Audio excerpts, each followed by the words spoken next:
Thank you for joining us in the Strong Challenge. My name is Brandon Shurr. I'm the branch executive at the Tri-Valley YMCA. This is week 5, and our topic is Nourish.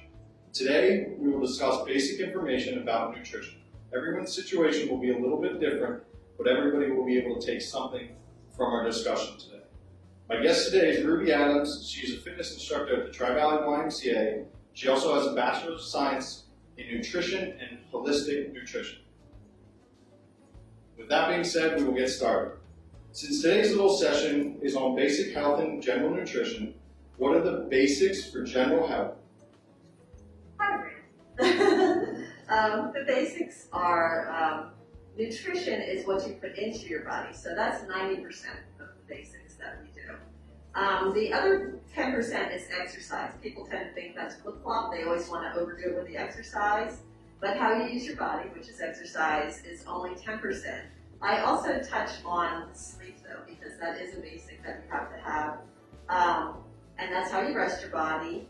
We don't give that a percentage because, they never really put that into the nutrition courses, but you definitely need that. Nutrition and sleep are the two that, if you don't get, you will die from.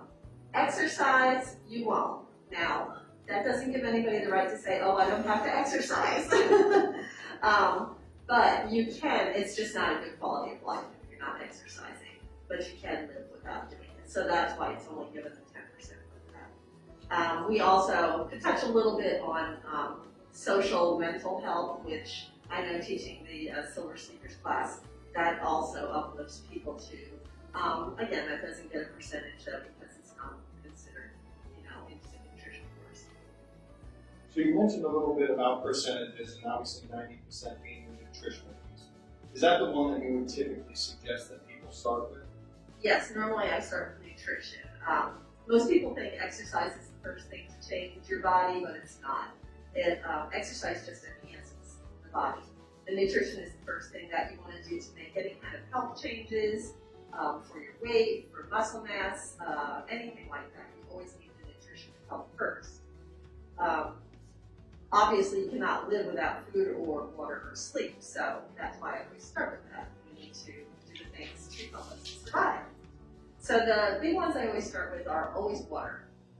Think of it like the ocean. The ocean has I think ocean is 90% water and 10% salt, something like that. Our bodies are a little different, but comparable. Bodies are usually 60 to 70% water, and the rest is salt. So many people think that they can live without salt, and you can't. You need to have that. It's salt water in our body. But the big thing is water. So, I don't know, Brandon, do you drink a lot of water?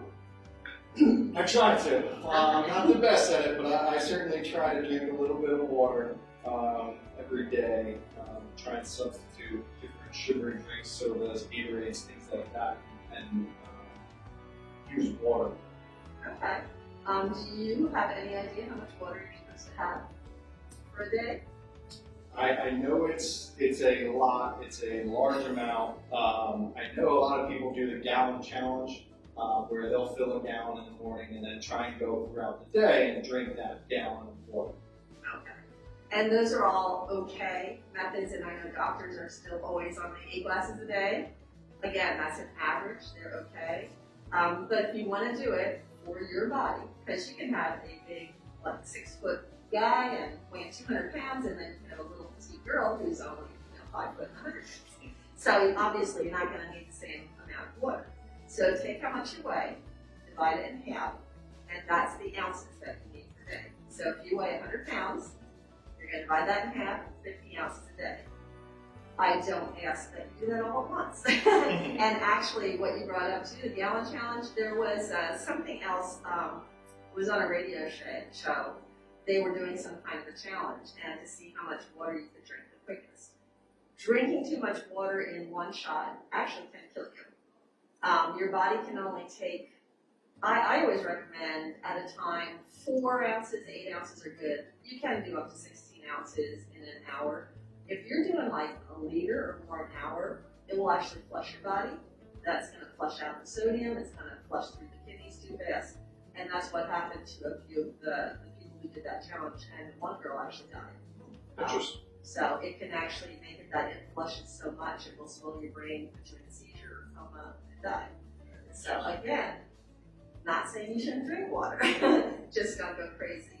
I also recommend that you don't drink a whole lot of water while you're eating. Again, that's going to flush that food through too quickly. You need that acid in your stomach to actually digest your food. So, especially like in Europe, where they drink a little bits of wine, I think it's usually only a couple ounces they have. It is a better way because you're not flushing out all of that food in one shot. So if you want to have water, I wouldn't say during the eating, but 10 minutes before you eat, some people want to drink a whole glass so that they're full and it can fill them up so they don't eat as much, that's fine. And then afterwards, I'd say wait about 30 minutes or so, and then you can drink. Again, if you're going to drink a lot through the meal, just sit. That's what you should be doing. Food obviously has some water content in it, so that can count towards it too. Do that. Again, I didn't want to go through the salt thing too much. You have to watch the food intake with all the salt also. You don't want to get too much. An average that you should get a day compares to about a teaspoon of salt. Most Americans are definitely over that, So just think about your bag of potato chips or, whatever. Right. So be really careful on the salt. But it has its job to do. It balances fluids in the blood, it maintains your blood pressure, helps with cramping. I know a lot of people in my classes, especially in my Pilates class, tend to cramp up. I would say that's more due to a lot of potassium, but once they drink water, it builds it back up. So again, that it's the salt water that's doing the job. Here's the big one I know a lot of people always say, how about coffee or tea? Does that count? And I bet I'm going to hear feedback on this. Tea is probably a little bit better than coffee. I love coffee. I have it every day. Does it count towards my water intake? Some say yes, some say no. Coffee is a diuretic, so that's why a lot of times when people say they drink coffee, it goes straight through. It does, because it's a diuretic. It's still a water intake in it. So as long as you're not drinking a gallon a day, and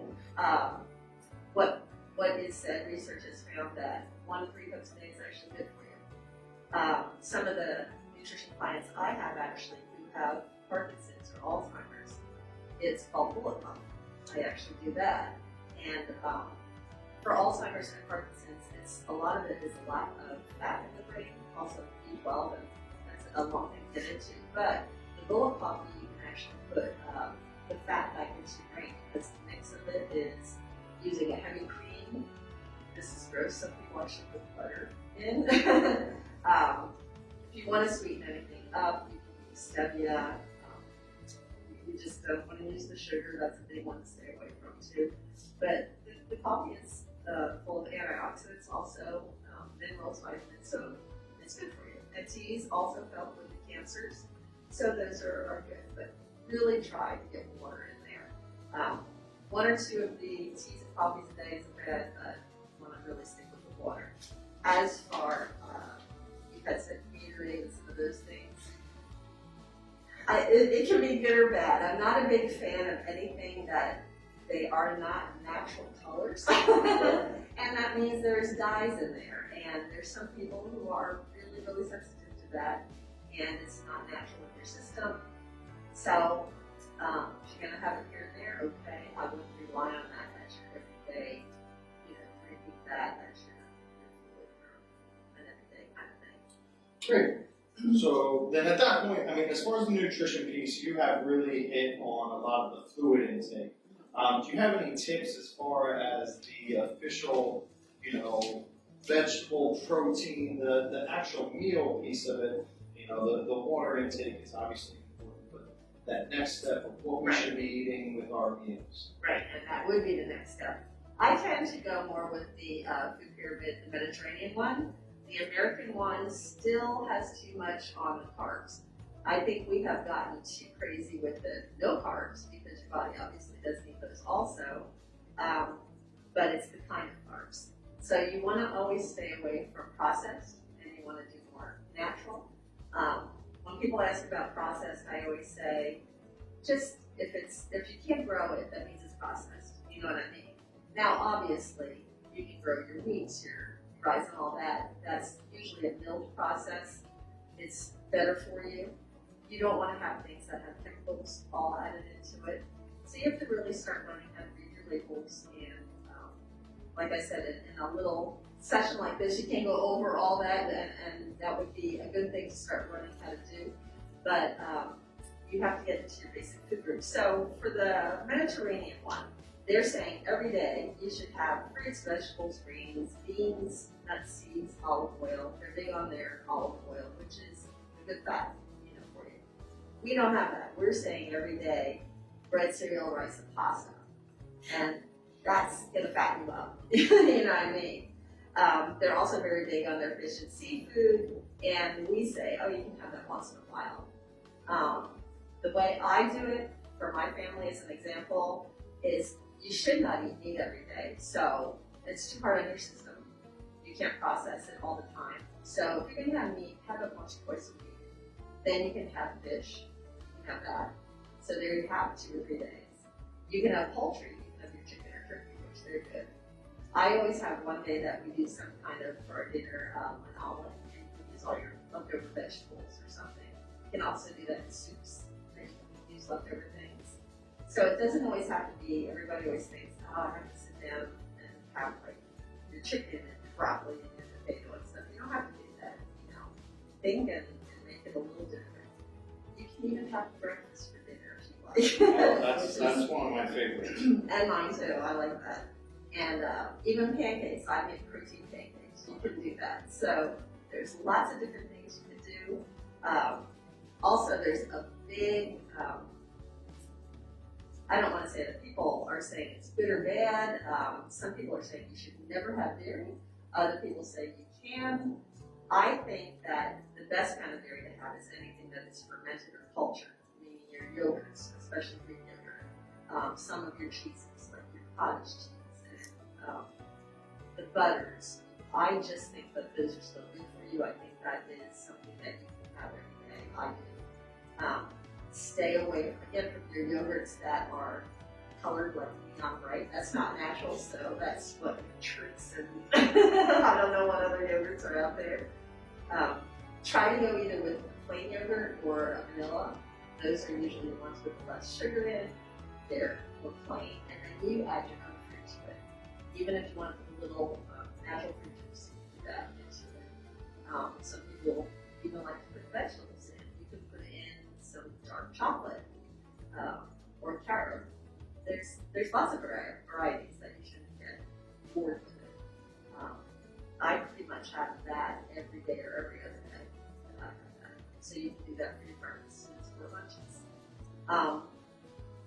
The best way I tell people ways to eat is like a king, a queen, and a pauper. We do it backwards here also, which is different than Mediterranean. So we usually will maybe not eat breakfast, then we'll have our lunch, and then eat dinner. Well, then you're going to go to bed waiting on that, and it's not good for the digestive system and you tend to eat. Whereas if you have that really good breakfast, and you have an okay lunch, and then very light dinner, it's better for your body. Real quick, I'll get into also diets. I always say instead of doing diets, why don't you just do it instead the correct way and change your way of eating. And some of the diets that I think are okay, which is the big thing now, are the intermittent fasting. I don't know if you've heard of that. Yeah. They have different ones. There's a 16-hour with an 8-hour window. There's also, I think, they call it the 5-2, where you can eat okay for 5 days and 2 days of no eating at all. That's hard. Most people can't do that. It depends on you. Everybody's a little different. But for me, the way I do it, I'm so busy in the morning anyway, I don't have time for breakfast. So you always make sure when you get up and drink, you want to break that fast. That's why they call it breakfast. Always have to make sure you get drink like 8 ounces, 16 ounces into you. But if you want to have only that 8-hour window of eating, you can certainly go home, have a nice big lunch, and then eat your light dinner, and that's in that 8 hours, and the rest of the time you don't eat. And it's not that hard to do that. You still don't go you know what I mean? Right. With it, you still have your good food groups, but yeah, depending on you, everybody's different of what food groups you need, how much, and that's all to the body. Do you have any suggestions or tips as far as portions? I see different scales and things out there. And I saw one that usually sits well with me is using your hand kind of as a measuring stick. So, a fist is the size of your protein that you should be eating, and your open hand is the vegetable. Do you have any tips kind of along those lines? I do the same thing, because who's going to carry around a scale? You know what I mean? And after a while, you do kind of know the measurements when you see them. But yeah, you want that thickness too, because again, a man's hand is usually bigger than a woman's hand, and I mean, there's different sized women too. So use your fist for your piece of steak, I'm sure or fish, turkey, whatever you're having. And you even have to figure out with your eggs, with that too.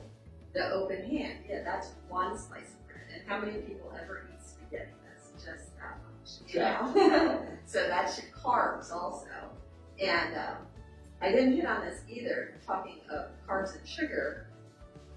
When people tell me, oh, I'm on no sugar at all and no salt, I said, well, you can't live like that. You can have no added sugar stuff, but people don't realize vegetables are carbs, fruit are carbs. It's not just pastas and grains that are carbs, and those are the good ones you want, and you want to have the sugar with that. So that would still be the size of your hand. This is the size of your fat. It's not very much, So you're thinking, pot of butter, but I'm thinking, that is not the peanut butter I use, there. So there's things that can be either way. Peanut butter is protein, but it's also fat. So you have to be very careful. And for the most part, I would say when they say serving size, it should be what they say. I know it sounds crazy sometimes, that it's so small, but we're just used to big, where, everything is extra size. And that is the alcohol intake. So the next question I want to talk about is obviously something that's going on in our current environment that hopefully isn't super long term. But as far as stress goes, can nutrition help with COVID-19 and just general sickness and health? And can nutrition make me a healthier person so that I'm able to fend off different illnesses either quicker or better? Definitely, yes. And I found I think it was either last week or the week before, on the news, the researchers actually, I'm going to say, admitted, just say they're admitting now, that strengthening and maintaining your own immune system with supplements and vitamins is what's helping. And most nutritionists are going like, we told you that, The big thing now for the COVID is they're saying most people actually are deficient in vitamin D3. And not just D, it has to be D3, because that's the one that actually gets into the body better. It's bioavailable. That's the big one. Also, vitamin C, which I would take the complex, not just one part of it, and zinc. That's going to help that it's not going to get into the body and let the sickness take over in layman's terms. They're going to do that. There's lots of different combinations that you can get of things for different things going on in your body. But vitamins always have helped. I know a lot of people say, well, I eat pretty well, I don't have to. The way things are today, and with our soils being depleted the way they are, even if you eat pretty well, you're still not getting everything that you need. So eating well is a good start. I just think everybody needs to have some kind of supplements. When you ask what do I recommend, I'm not for any company in particular, but what I do say is look for things that are made from whole food. It could be organic, or there's also such a thing as fermented vitamins, which I said again, fermentation is the best thing for your digestion. So get out there and start right with it. But those are the best. I would stay away from the synthetics. Your body is not synthetic, so why would you be eating that? It's almost like people eating processed food all the time. If you go outside, you can pick an apple off the tree or stuff. You can't pick a Twinkie off the tree. right? So vitamins can help you very much, yes. Perfect. With that being said, do you have any last minute suggestions to start anybody on their strong challenge and becoming healthier in 2021 as we move forward through the year? Yeah, I would say start out slow, have a plan. You know, don't just jump into it and have all these different ideas and things from different people, and you want to try what he did and she did and this and that. Figure out what's good for your body. If you need a nutritionist, find one that you can, relate to. There is a lot of research out there you can do also yourself and discern if that's, good or bad for yourself or your family. Don't just think about yourself, think about your family also if you are going to get into a healthier regimen. And it's not, try to stay away from the thought that it's about a diet or getting skinny. Skinny isn't always healthy either. So you don't want to be overweight and you don't want to be underweight either. You want to be healthy. So think of it that way. There's lots of different things though, if it's not all about that. Nutritionists can help you with hormones, with type 2 diabetes, intestinal or colon problems, skin problems. In the beginning of the year, I always do a detox because I tend to always eat crappy over Christmas and New Year's, There's kids nutrition, there's many things that we can do. So it's not always that really weight loss foods, out there. And then if you have somebody else who does, like I also do the exercise, you can do that. And this is not a pitch, but I also am a licensed massage therapist. That helps the body. That can actually detox you also. So there's many things you can do for your body. That doesn't have to always be a prescription or getting on drugs or surgeries. I always say that's your last thing that you should be getting into. And as far as exercise, try to stay away from a lot of pounding all the time. Don't kill your body. Like I said, I'm really getting into biking now because there's no impact, If you're young, you can get away with it now yet, but eventually it comes back to haunt you. So try to just take care of your body as you go, so you don't have to worry about it as you get into the older years. Well, that's about all we have for today. I want to first thank you, Ruby. Thank you for coming out. Thank you for the great information. I really hope everybody was able to take at least one piece of information away from this discussion today, and really just at least start your journey and move forward, move in the right direction, move in a direction that you're comfortable with, I think is the most important thing. So obviously, continue with the Strong Challenge program that we're going through, and best of luck in your individual fitness journey.